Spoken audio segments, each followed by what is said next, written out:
Hello guys, Maharaja എന്ന് പറഞ്ഞൊരു cinema ഞാൻ കണ്ടു. വിജയ് സേതുപതിയുടെ 50ാമത്തെ സിനിമ. ഈ സിനിമ എനിക്ക് കണ്ടപ്പോൾ തോന്നിയത്, ഇത്രയും നാളും വിജയ് സേതുപതി ഒരു വില്ലൻ റോളാണ് കൂടുതൽ ചെയ്തുകൊണ്ടിരുന്നത്. പക്ഷേ പുള്ളി നായകനിലേക്ക് വന്നിരിക്കുകയാണ്.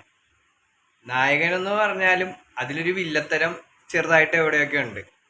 എന്നാൽ പോലും ഇതിനകത്തൊരു പക്ക അഭിനയ പ്രാധാന്യമുള്ളൊരു സിനിമയാണ്.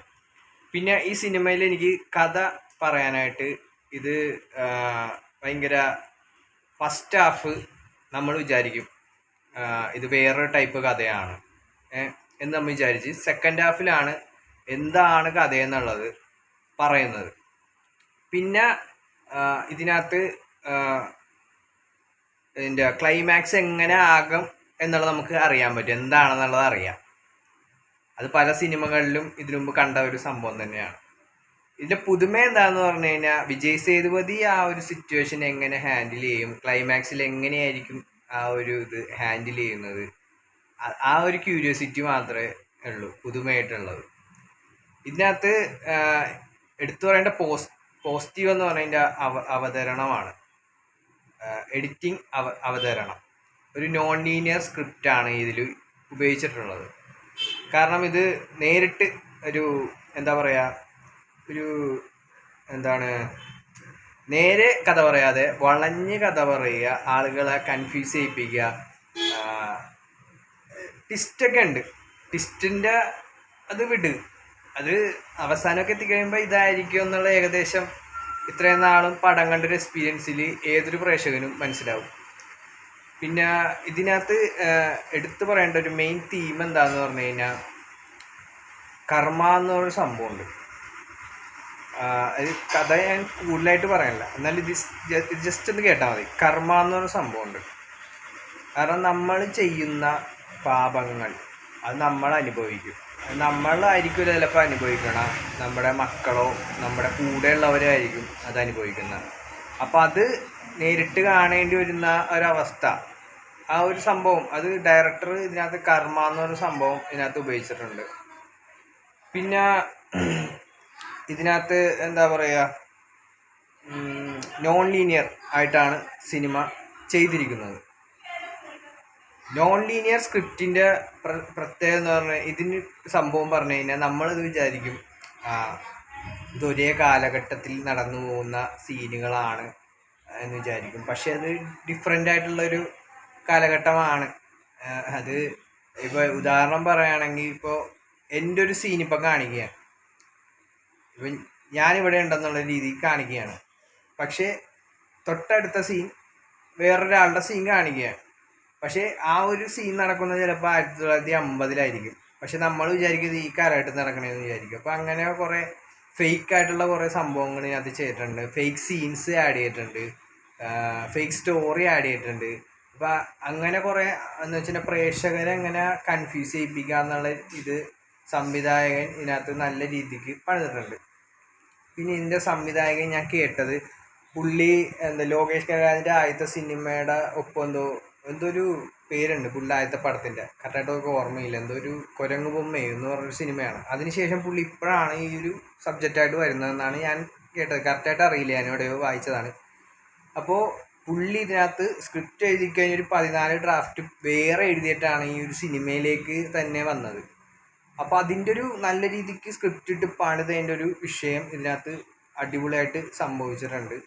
പിന്നെ ഇതിനകത്ത് വേറൊരു പോസിറ്റീവ് പറയുകയാണെങ്കിൽ, വിജയ് സേതുപതിയുടെ ആക്ടിങ് ആണ്. ആ ഒരു ആക്ടർ പ്രസൻറ്റ് ഒരു സാധാരണക്കാരൻ്റെ ഒരു അവതരണം എങ്ങനെയാണ്, ആ ഒരു ഇതൊക്കെ എല്ലാം ഭയങ്കര ചെറുതായിട്ടുള്ള മാനറിസം വരെ കറക്റ്റായിട്ട് ഇതിനകത്ത് അടിപൊളിയായിട്ട് നമുക്ക് റിയൽ ലൈഫ് ഉള്ള ആൾക്കാരായിട്ട് റിലേറ്റ് ചെയ്യാൻ പറ്റുന്ന രീതിയിൽ വിജയ് സേതുപതി പക്കയായിട്ട് ചെയ്തിട്ടുണ്ട്. പിന്നെ ഞാൻ പറഞ്ഞു, ഇതിൻ്റെ എല്ലാവർക്കും ഇതിൻ്റെ ക്ലൈമാക്സ് എന്തായിരിക്കും എന്നുള്ളത് അറിയാം. അത് അത്ര ഒരു സംഭവമല്ല, പക്ഷെ അത് എങ്ങനെ അവതരിപ്പിക്കും എന്നുള്ളതാണ് അതിൻ്റെ ഒരു സംഭവമായിട്ട് എനിക്ക് തോന്നിയൊരു കാര്യം. പിന്നെ ഇതിനകത്ത് ബോയ്സിലെ മണികണ്ഠൻ എന്നാണ് പുള്ളിയുടെ പേര്, ബോയ്സിൽ ഒരു കഥാപാത്രം ചെയ്ത പണ്ടാത്ത സിനിമയില്ലേ ബോയ്സ്, ശങ്കറിൻ്റെ ബോയ്സിൽ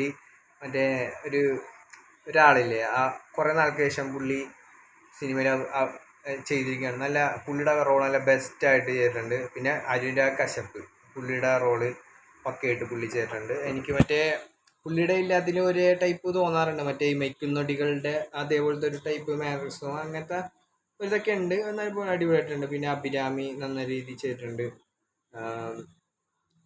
ടോട്ടൽ പടം വേറെ ലെവലാണ്. അപ്പോൾ തമിഴിലൊരു തീപ്പൊരി വീണിരിക്കുകയാണ്. അപ്പോൾ തമിഴ് തീപ്പൊരി വീണു. ഇപ്പോൾ ഇനിയിപ്പോൾ ഇറങ്ങാൻ പോണ സിനിമകൾ നല്ല ബോക്സ് ഓഫീസ്, ഇത് 100 കോടി ഉറപ്പാണ്. ഈ സിനിമ 100% 100 കോടി ഉറപ്പാണ് സിനിമ എന്ന് പറയുന്നത്.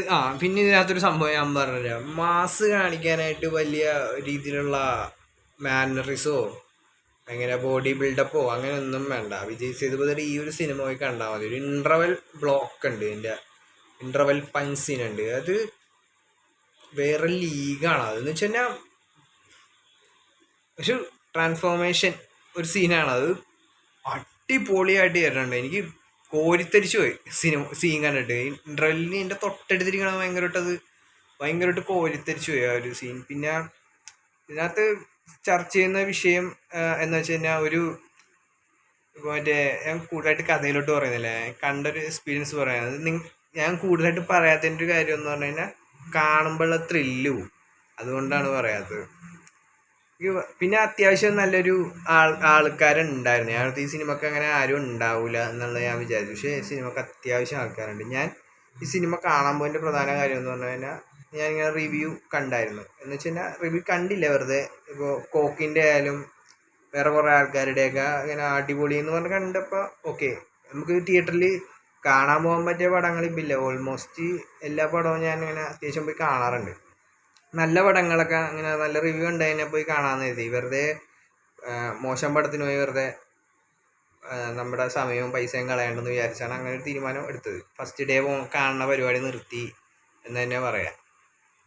അപ്പോൾ ഈ സിനിമ തിയേറ്ററിൽ പോയി കാണേണ്ട ഒരു സിനിമയാണ്. പിന്നെ ഇത് ഒരു പ്രത്യേക ഒരു അനുഭവം ഈ സിനിമ തരും. കാരണം അതിൻ്റെ അവതരണവും നോൺ ലീനിയർ സ്ക്രിപ്റ്റും എനിക്ക് ഭയങ്കര ഇഷ്ടപ്പെട്ടു. ഇതിൻ്റെ ഒരു മേക്കിങ് കാര്യങ്ങളൊക്കെ എനിക്ക് ഭയങ്കരമായിട്ട് ഇഷ്ടപ്പെട്ടു. അപ്പോൾ അത്രേ ഉള്ളൂ. അപ്പോൾ എല്ലാവരും സിനിമ പോയി കാണുക.